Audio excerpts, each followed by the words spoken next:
God has placed a superhero-sized hole in our hearts that only He can fill.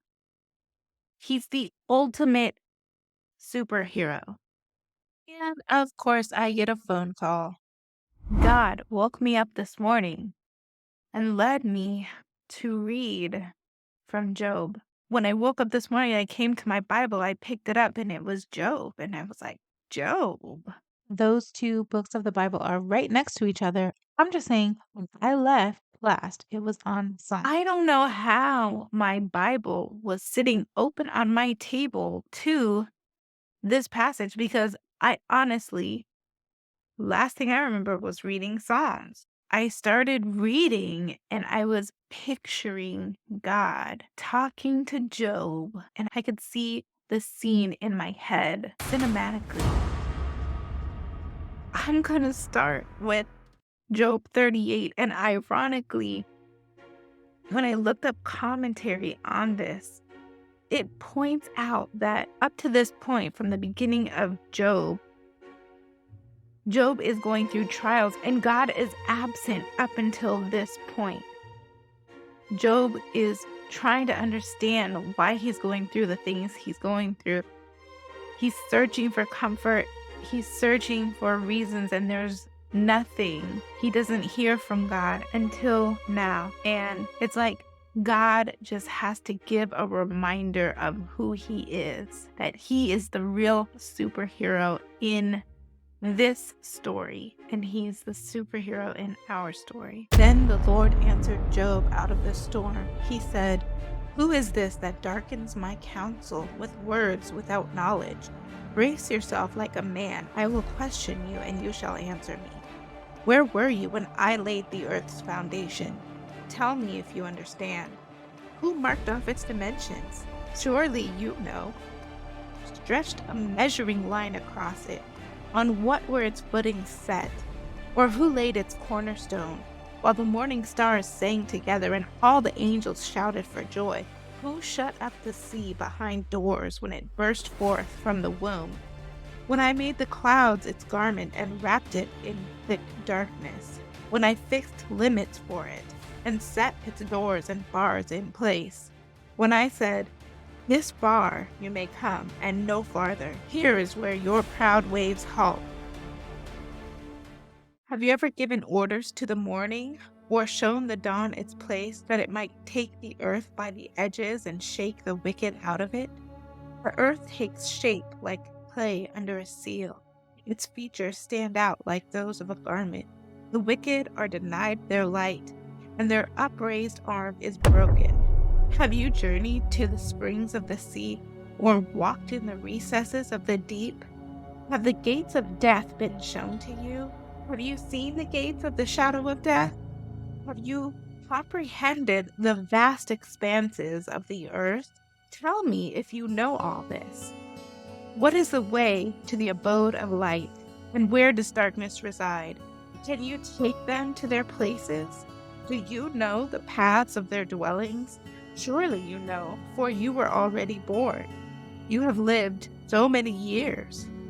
Have you entered the storehouses of the snow, or seen the storehouses of the hail, which I reserve for times of trouble, for days of war and battle?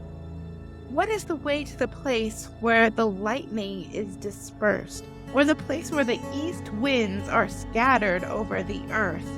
Who kept a channel for the torrent of rain, and a path for the thunderstorm, to water land where no man lives, a desert with no one in it, to satisfy a desolate wasteland, and make it sprout with grass? Does the rain have a father? Who fathers the drops of dew? From whose womb comes the ice? Who gives birth to the frost from the heavens, when the waters become hard as stone, when the surface of the deep is frozen? Can you bind the beautiful Pleiades? Can you loose the cords of Orion? Can you bring forth the constellations in their season, or lead out the bear with its cub? Do you know the laws of the heavens? Can you set up God's dominion over the earth? Can you raise your voice to the clouds and cover yourself with a flood of water? Do you send the lightning bolts on their way? Do they report to you, "Here we are"? Who endowed the heart with wisdom, or gave understanding to the mind? Who has the wisdom to count the clouds? Who can tip over the water jars of the heavens when the dust becomes hard and the clods of earth stick together? Do you hunt the prey for the lioness and satisfy the hunger of the lions when they crouch in their dens or lie in wait in a thicket? Provides food for the raven when its young cry out to God and wander about for lack of food? Do you know when the mountain goats give birth? Do you watch when the doe bears her fawn? Do you count the months till they bear? Do you know the time they give birth? Crouch down and bring forth their young. Their labor pains are ended. Their young thrive and grow strong in the wilds. They leave and do not return. Who let the wild donkey go free? Who untied his ropes? I gave him the wasteland as his home, the salt flats as his habitat. He laughs at the common in the town. He does not hear a driver's shout. He ranges the hills for his pasture and searches for any green thing. Will the wild ox consent to serve you? Will he stay by your manger at night? Can you hold him to the furrow with a harness? Will he till the valleys behind you? Will you rely on him for his great strength? Will you leave your heavy work to him? Can you trust him to bring in your grain and gather it to your threshing floor? Wings of the ostrich flap joyfully. They cannot compare with the pinions and feathers of the stork.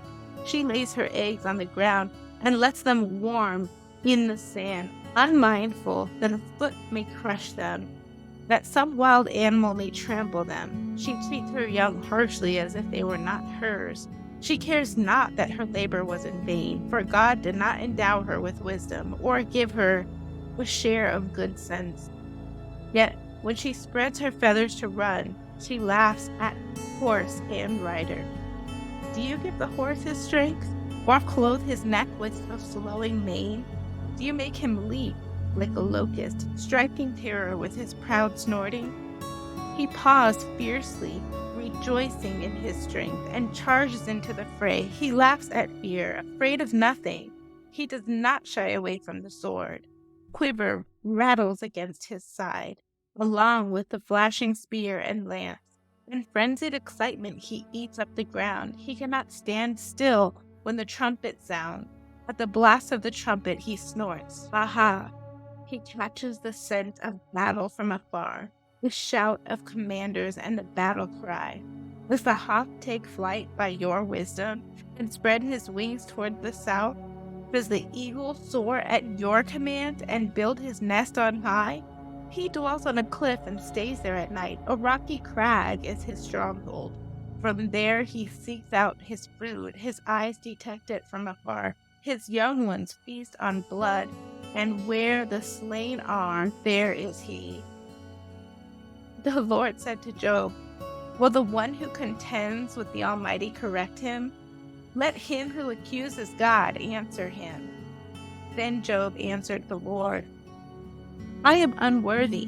How can I reply to you? I put my hand over my mouth. I spoke once, but I have no answer, twice, but I will say no more. Then the Lord spoke to Job out of the storm. Brace yourself like a man. I will question you, and you shall answer me. Would you discredit my justice? Would you condemn me to justify yourself? Do you have an arm like God's? And can your voice thunder like his? Then adorn yourself with glory and splendor, and clothe yourself in honor and majesty. Unleash the fury of your wrath. Look at every proud man and bring him low. Look at every proud man and humble him. Crush the wicked where they stand. Bury them all in the dust together. Shroud their faces in the grave. Then I myself will admit to you that your own right hand can save you. Look at the behemoth, which I made along with you, and which feeds on grass like an ox. What strength he has in his loins! What power in the muscles of his belly! His tail sways like a cedar, the sinews of his thighs are close knit. His bones are tubes of bronze, his limbs like rods of iron. He ranks first among the works of God, yet his maker can approach him with his sword. The hills bring him their produce, and all the wild animals play nearby. Under the lotus plants he lies, hidden among the reeds in the marsh. The lotuses conceal him in their shadow. Poplars by the stream surround him. When the river rages, he is not alarmed. He is secure, though the Jordan should surge against his mouth. Can anyone capture him by the eyes, or trap him and pierce his nose?